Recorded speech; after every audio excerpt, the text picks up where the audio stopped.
এই জুলাই মাসে আমরা একটা নতুন কাজ করলাম।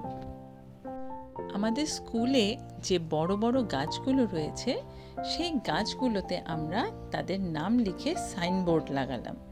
সাইনবোর্ডে লেখা হয়েছে ইংরেজিতে গাছের কমন নেম, সায়েন্টিফিক নেম এবং তাদের ফ্যামিলি। এই স্কুলে যখন জয়েন করেছিলাম তখন থেকেই এই কাজটি করার আমার ইচ্ছে ছিল, কিন্তু নানা কারণে করে ওঠা হয়নি।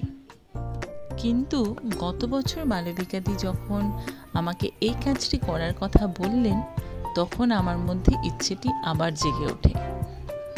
তবে ওই সময় স্কুলের ভেতরে কাজ চলার জন্য কাজটি করে ওঠা হয়নি। তবে একদিন এই সুযোগটা আমি পেয়ে গেলাম।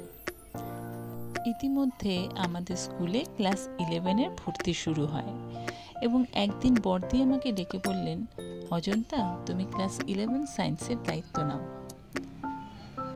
বর্দির কথা মতো আমি 11 সায়েন্সের ক্লাস টিচার হলাম।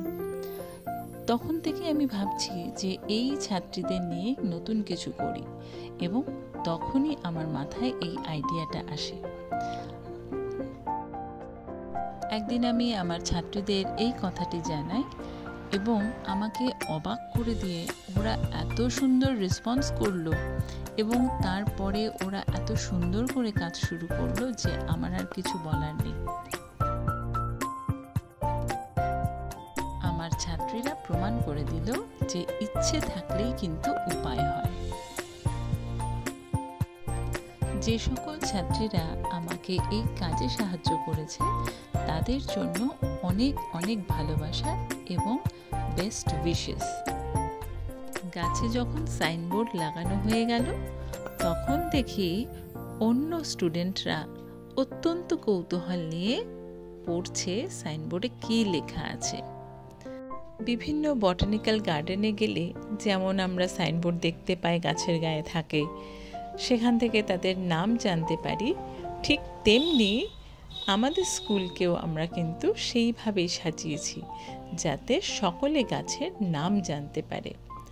কিছু গাছ তো আমরা সকলেই চিনি, আবার অনেক গাছই আছে যেগুলো আমাদের অজানা। সেই অজানা গাছগুলোকে আমাদের ছাত্রীরা চিনুক, তাদের নাম জানুক, বিজ্ঞানসম্মত নাম জানুক, এটাই হচ্ছে আমাদের উদ্দেশ্য। একজন ছাত্রী তো আমাকে বলেই ফেললো যে মিস, মনে হচ্ছে এটা Jodhpur park girls high school botanical garden. আমি হেসে বলেছিলাম, আমাদের স্কুলে যা গাছ আছে তা কিন্তু কোনো বটানিক্যাল গার্ডেনের থেকে কম নয়। আমার সাথে তোমরা যারা যারা একমত আমাকে কিন্তু কমেন্ট করে অবশ্যই জানাবে।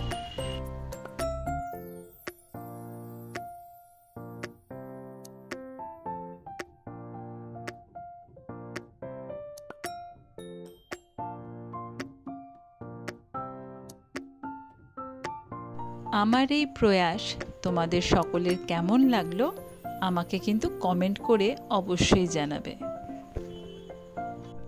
দেখা হবে পরের ভিডিওতে। ততক্ষণ পর্যন্ত সবাই ভালো থেকো, সুস্থ থেকো।